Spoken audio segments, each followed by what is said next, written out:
இன்றைக்கு இரவுங்க இகழ்கிற காரியங்கள், தூஷிக்கிற காரியங்கள், புறம் தள்ளுகிற ஒரு காரியங்கள், எதிர்பார்த்தது நடக்கலைன்னு சொல்லி ஆதங்கப்படுகிற சில காரியங்கள் நம்ம மேலே இதெல்லாம் சுமத்தும் போது நம்ம என்ன பண்ணுறோம்? தொடர்ந்து இயேசு கிறிஸ்துவின் அடையாளத்தை நம்ம தியானிச்சுட்டு வரோம். இன்றைக்கு 140வது நாள். ஆமென்.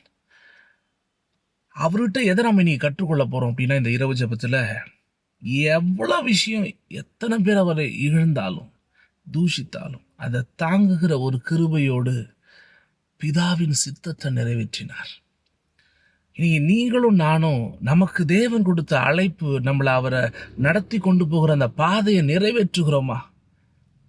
நம்ம வாழ்க்கையில் சில பிரச்சனை, நம்ம தனிப்பட்ட வாழ்க்கையில் சில பிரச்சனை, பணத்தால் சில பிரச்சனை, நகையால் சில பிரச்சனை, குடும்பத்தில் பிரச்சனை, நண்பர்கள் மத்தியில் பிரச்சனை, நீங்கள் நேசிக்கிற கணவர் மனைவி இவங்க மத்தியில் உங்களுக்கு பிரச்சனை. ஆனால் இதை தாண்டி உங்களால் வெளியே வர முடியாமல் தவிக்கிறீங்கன்னா, இந்த இரவு ஆண்டவர் உங்களோடு பேச விரும்புகிறார்.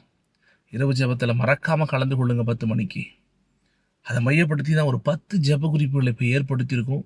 நீங்கள் கீழே தெரிகிற நம்பருக்கு ப்ரேயர்னு அனுப்புங்க, நான் அந்த ஜெப குறிப்பை அனுப்புகிறேன்.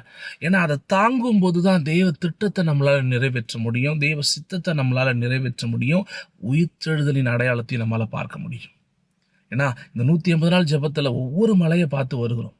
ஒலிவ மலையை குறித்து இப்போ போயிட்டு இருக்கு.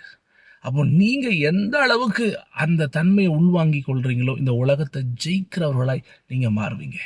தொடர்ந்து ஜெபம் டிவியோடு இணைந்திருங்க. தேவன் உங்களை ஆசீர்வதிப்பார். ஏமேன். இந்த ஜெப ஒடியும் உங்களுக்கு ஆசீர்வாதமாக இருக்குது அப்படின்னா, ஜெபம் டிவி ஒரு சேட்டலைட் சேனலாக மாற்றணும்னு நினச்சிங்கன்னா, தினமும் ₹1 தந்து இந்த ஊழியத்தை நீங்கள் தாங்கலாம். கீழே தெரிகிற இந்த number Google Pay, PhonePe, WhatsApp pay இருக்குது. நிச்சயமாக இது ஒரு நல்ல நிலனா ஒரு பெரிய பலனை பார்ப்பீங்க. God bless you. ஏமேன்.